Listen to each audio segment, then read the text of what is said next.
All stories must begin somewhere. For our people, traveling across the north, down here to the deep forests and jungles of the south, we found ourselves finally meeting our way home.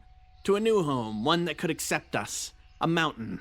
Though there is much toil in our time. Back then, our ancestors also seemed to have their own troubles. But to get into this, we must start somewhere. And the best place perhaps to start is with an innocuous little everyday event. An expedition. One Kinatat, well equipped with all the best the village could give him, was sitting over, strapping his boots. A normal technique, one he had done dozens of times previously. When approaching, came Katarip, a well-respected leader of the village. How is it out there? Well, it's... Well, last time I almost got eaten. I don't even know what it was. There's this... It had scales and teeth and this long flap on its back that kept rising and falling. It was terrifying. Maybe it doesn't sound too terrifying, but when it's as big as it was, yeah. Well, it'll be fine because I've been getting used to it, I think. But there's still so much to see. I'm not quite sure how it'll I don't even know if I've seen the end of the jungle yet. We came in from one way and we found the mountain, but it feels like it just goes on and on forever. Do you think it's going to be worth it? To stay? Like, to stay here? Worth it to have left in the first place? Well, I mean, I was so young when we left, I honestly don't really remember too much about it. So, I think if you wanted an answer for that, I couldn't really tell you. But, in terms of what we see now, if you want to gauge it off of potential, there's so much out there. So much to see. So many things we could bring back. I mean, the thing was scary, but those scales, they make really strong, they seem very strong. I threw a log at it and it didn't even flinch. So I think there's something here. There's a lot here. And I think as long as we keep looking, we should be able to find something. Okay. So, well, I'll make sure to let you know.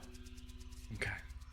Katarip approached the young Galoin, and reaching out, gripping the shoulders and the arms, he spoke a common phrase repeated 1,000 times throughout our history and 1,000 times forward into the present. Crevak, my friend, please come back is the most important thing. Your safety is more important than discovering something important. Yeah. Crevak. Katarip withdrew, and Kinatat stood for a moment, barely able to hold embarrassment in. For while the phrase in our time was easily repeated back and forth, it seemed back then he had made a terrible blunder. Oh my god, I said it back. Crevak into what? Crevak to what?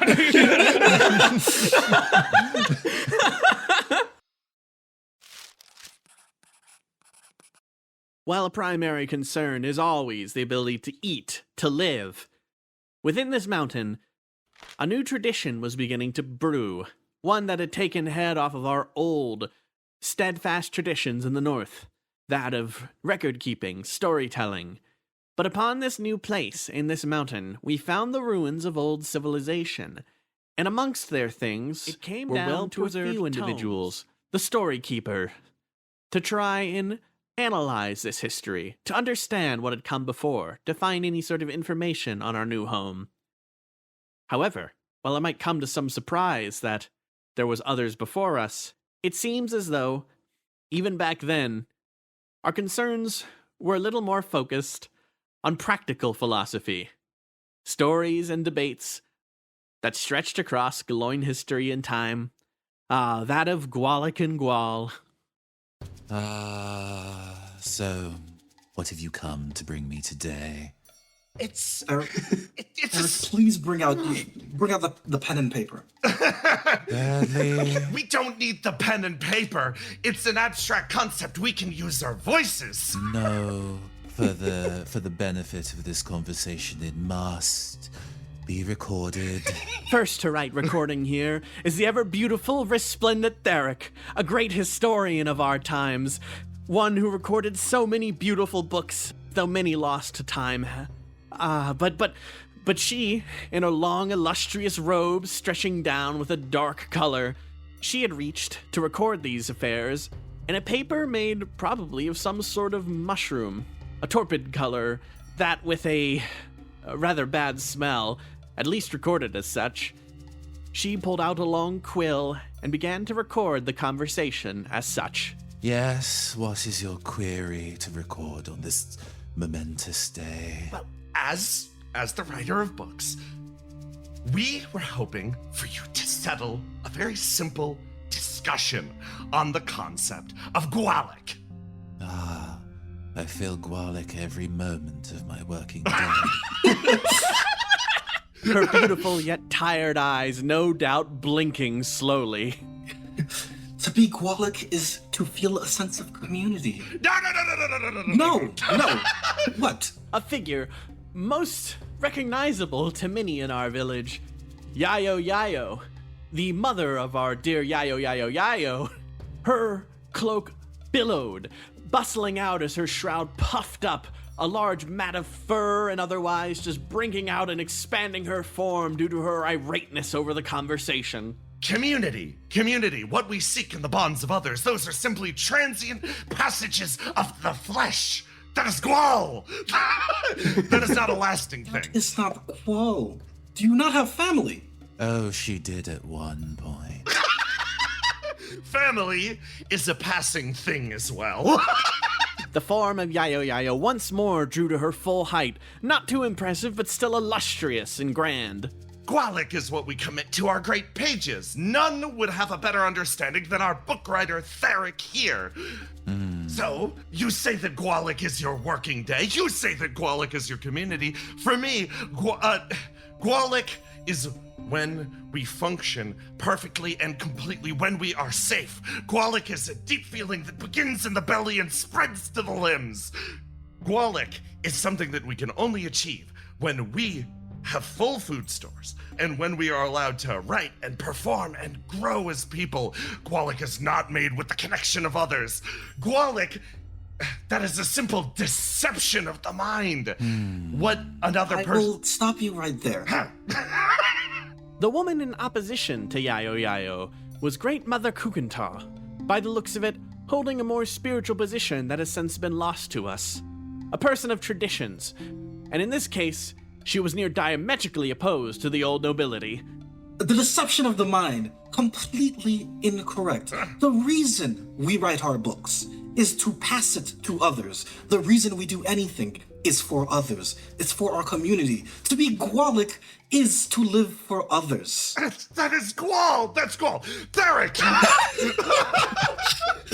Your wisdom book writer! Listening over the proceedings without too much care, but yet still having a diligent hand that recorded every word, Theric decided to put an end to this charade by simply commenting, very clearly, but with a little bit of annoyance at having been interrupted on this fine day. Well, Yayo, it seems to me that you're only feeling Gwalik when you raise your voice.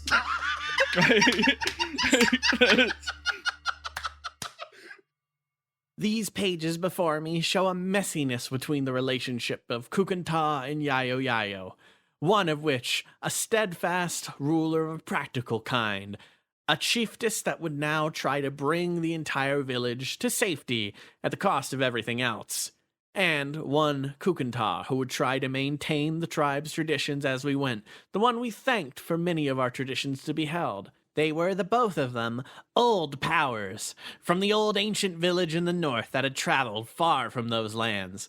Neither of them had found their Gwalik, and amongst the both of them, despite being old crones, they had their disagreements of tradition. Today's argument was no different than any others. However, both of them trapped in a hot storage room for many shrouds of the community. A discussion of if we might need to eat those shrouds became incessant. Do you see this? Yes, I see it. Admittedly, this could feed 7 people for over a period of a week and a half. But do you know what else it could do? It could save a life of many more years if it is allowed to be drafted and given to our warriors on the front. Slap, slap. You mean the warriors that give us no food in the past 2 weeks? Admittedly, they'll hunt more given time. It's been a difficult year. We need to hold out hope. This is an investment more than anything else. Slap, slap, slap. We do not invest. We do not risk our people starving on an investment. That is an Orrick way of life. Oh, Orrick, way of life! You speak these words to me! Without proper protection, our hunters will not be able to feed us long terms, and Orrick would sacrifice the future for right now!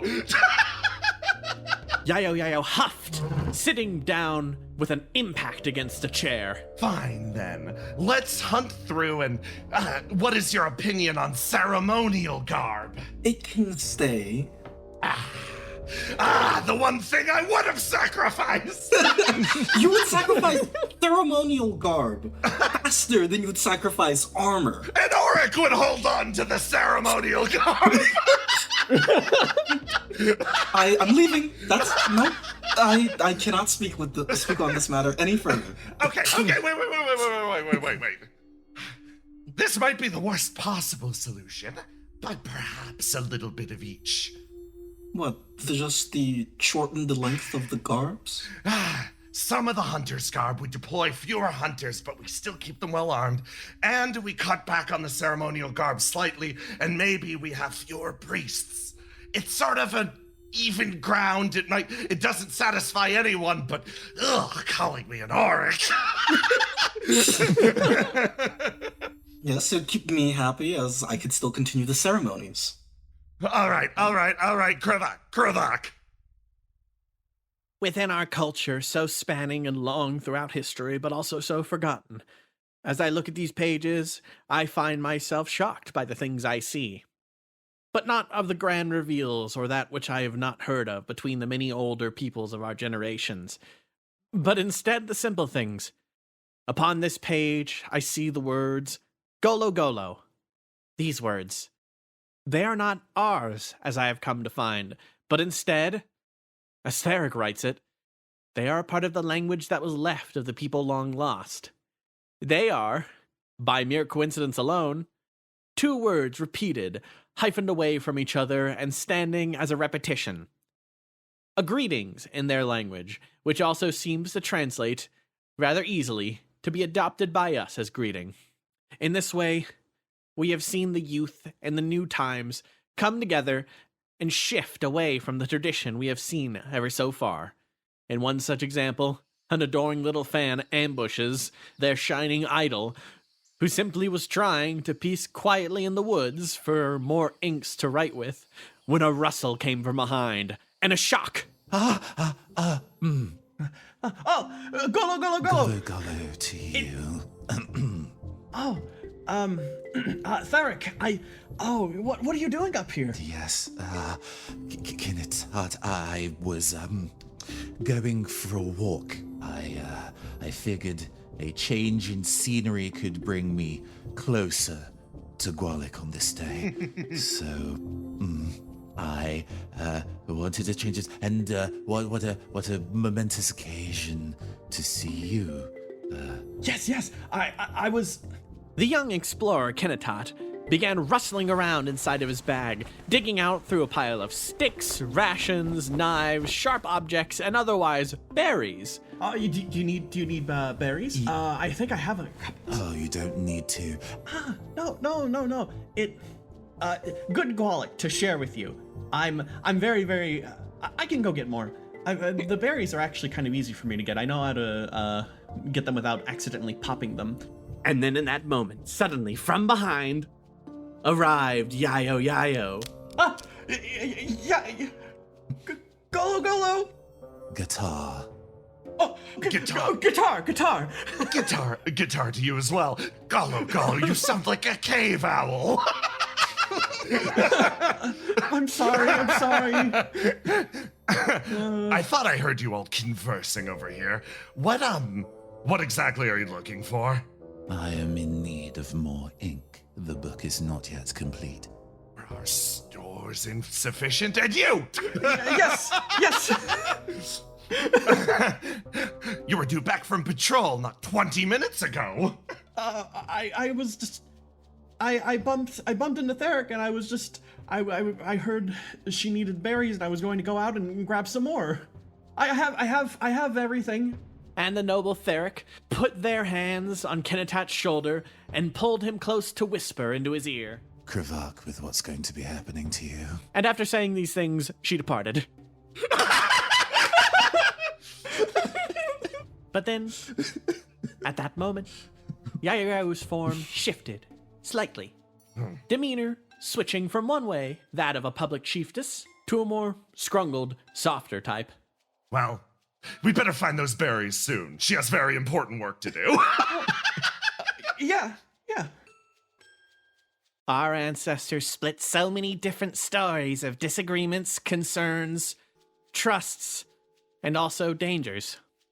Within the great forest, there was a number of large beasts and terrifying presences. Our ancestors struggled in the mountain, though it could be said they struggled everywhere. At least they could call this home. But there are many scares. Within one account here, for example, was the first instanced encounter I could think of the Bassamander, encountered while it was still a forest-dwelling animal. A medical log detailed via Theric, also including multiple others, charging deeper inside of the mountain to a small little encampment where a wounded explorer was in desperate need of help. What's neat? Oh. Kukata, Theric, okay. Kintat, this is, The otherwise cool and collected Catarip was panicking. In this moment, his heart was racing, and his body was moving and shoving things around, trying to clean off a table of important things. The panic had set in, and he couldn't form words correctly, but he struggled out the two that were most important. Lizard, bite,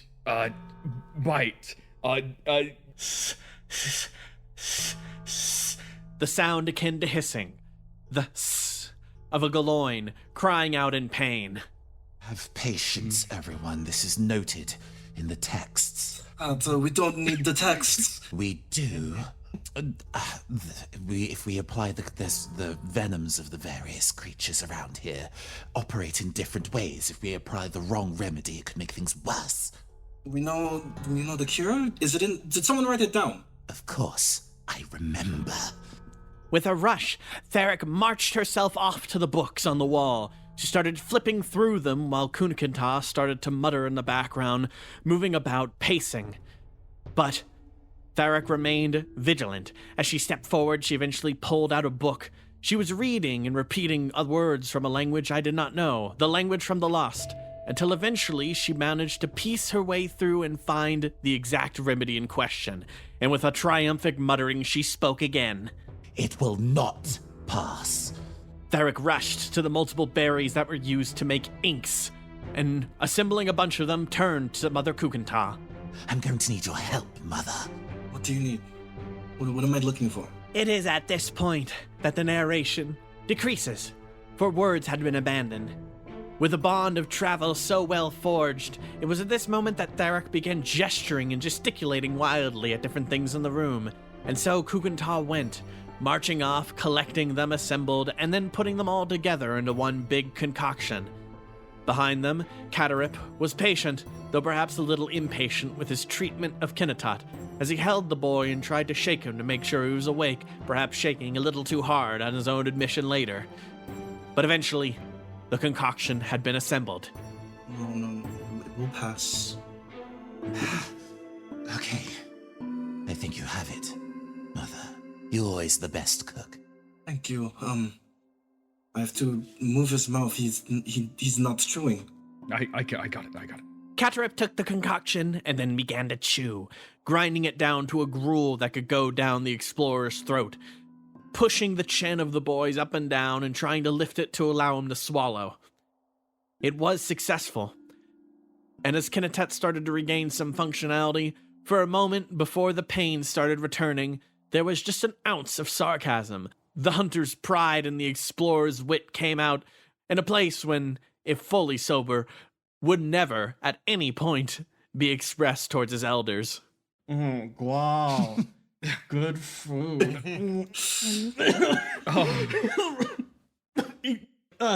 Okay, good.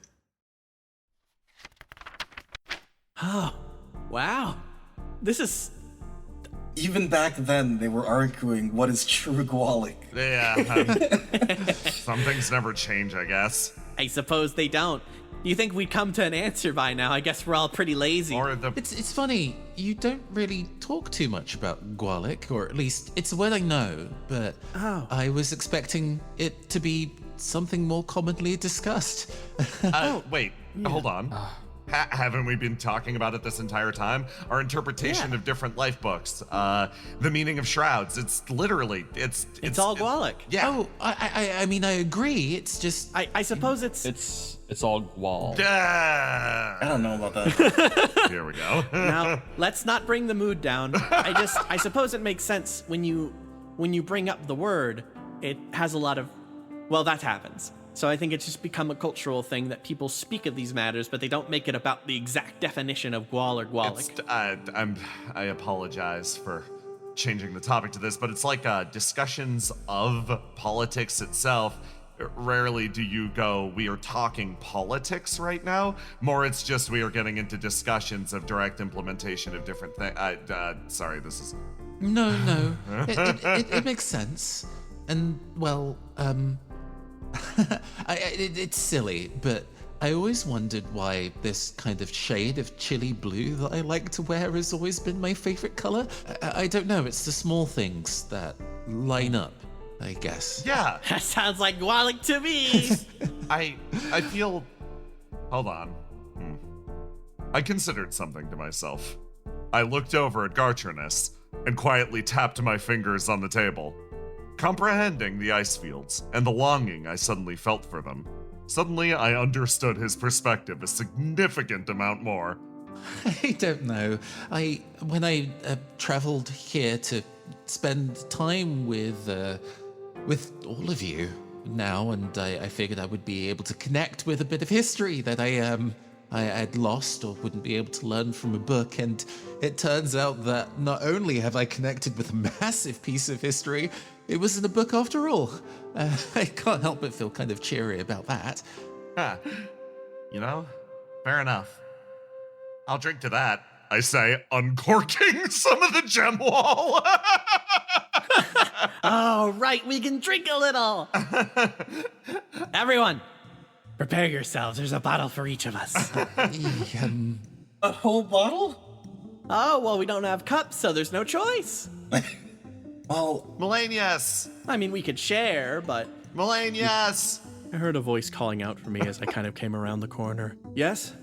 We're actually reading some pretty interesting stuff about the nature of the mountain. Oh, really? Things are about to get interesting. Sorry, I read ahead a little bit. Oh, okay. Well, all right. I'll take a seat. talked about a bassamander. Well, I think it's a bassamander. It's they fought a monster. They explained it, but it doesn't. The way they explained it didn't look exactly like how bassamander looked. But Did it have... Maybe it evolved. It might have. After all, I'm sure that we do not look exactly the same as our ancestors. Interesting. I have to admit there is some. I don't. My forebearer. I was loath to admit the truth that the somewhat haughty and outwardly presented attitude of my forebearer might have been grating on me for more reasons than simple disagreement. I could not deny the similarities. I tapped on the book and looked over at Etete. You sure you don't want to read Vine Storyteller instead of me? What are you talking about? You're doing such a good job. You sure? And- You positive? Yeah. I mean, I'm doing good, but I think you could probably do better. No, I'm having a great time. Okay, you know what? Fair enough. There she goes. You think I mentioned it before, but it was perhaps I did not emote my excitement, but I know of Tharic. Really? Yeah, we did not share the same craft, but we have similar roles within the community. Yeah, reading this through, she was incredibly passionate about writing down everything. It was their masterwork. Yeah. Is the impression that I'm getting. After all, every day they spent within the mountain, I said with a moment of hesitation, was history being made, and it needed to be stored and remembered for others like us. I'd absently gone to flip through some books. Some of the ones I brought while they were reading seemed to be about that topic. I'd begun to just grab anything that seemed like it could have any relation to the stories they were telling. I guess it was a curiosity myself to a degree. What I had catched from the loud recountings while I was moving through the room was interesting. It reminded me a little of home in a way as well. I didn't register any of that. Instead, I sort of just pulled out one of the side books. I did notice a number of notes in here placed in the margin. It did seem like the Lich was peeking through these to try to glean some type of knowledge. Wonder why. If there's anything else, perhaps you could find that in the books. Oh, okay. I suppose, tally ho then.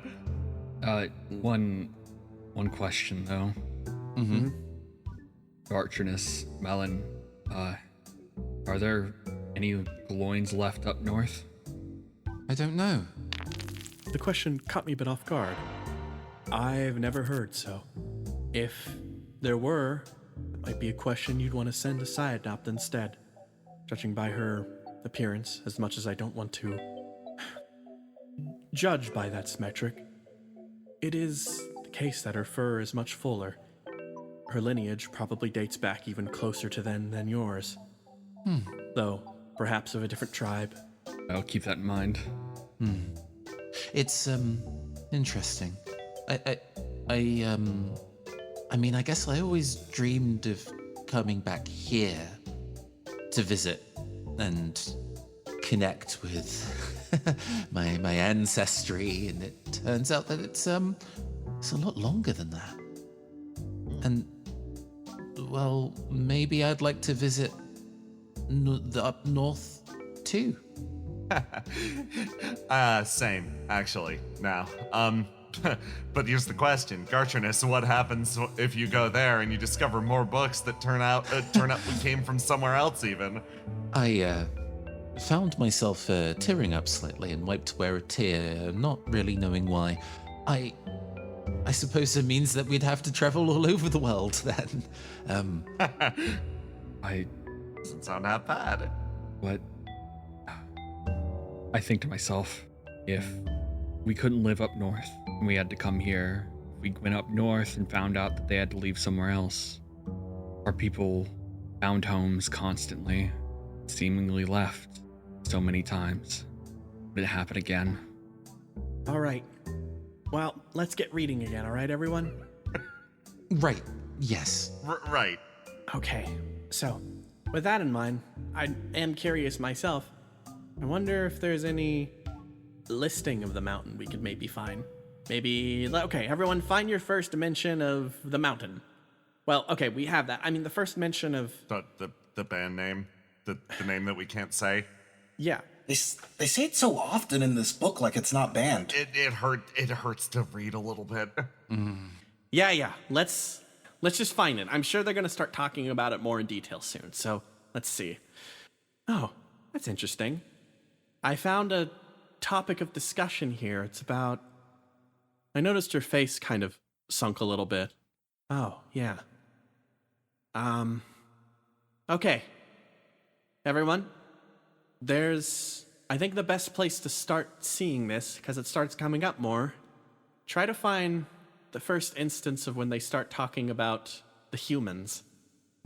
It'll come up with that word first. It was before they had a different name for us, I suppose. All right. I went to get seated. So y'all once more began reading through. They say it's been too long. to see you. You're a good friend of mine. So long, farewell, adieu. No, I can't believe, oh no, not words from thee, but said in facsimile, yearning for that distant we. So I'm searching for near eternity, but I don't know where I should be. Log of branch, no family tree, no friends I have to see. An unfriendly propensity is my natural state to take flight in perpetuity. And so echo back is only me, cut off from precious we.